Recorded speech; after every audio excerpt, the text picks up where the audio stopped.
When I was 3 years old, my family and I moved to Shanghai, China. I spent 16 years growing up there, which is how I've come to be a city person.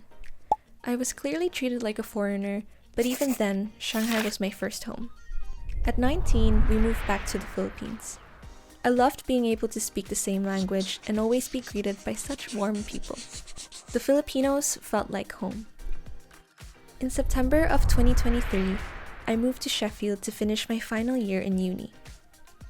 I only knew Sheffield as the UK's greenest city, but when I arrived, the city was filled with students from all corners of the world, and the vibrant student life was apparent. There were tons of independent shops, vintage stores, street art, parks, and green spaces. People would also often hype up Sheffield's nightlife, and I never really grasped how huge pub culture was.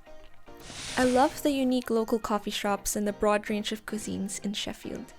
I quickly learned that I will be called love or darling by a stranger, and I will be asked if I'm alright when I pass people by, and I will probably hear cheers about 10 times a day with a totally different meaning each time.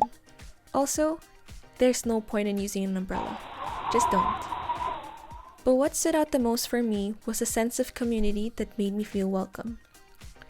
There are so many events that always bring people together. Despite being far from both Shanghai and the Philippines, I felt a strange sense of familiarity in Sheffield.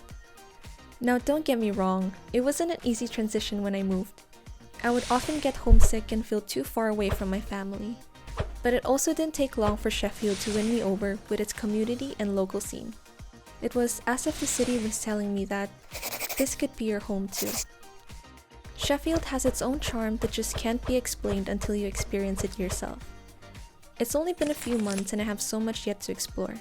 But hey, that's just my take. Cheers!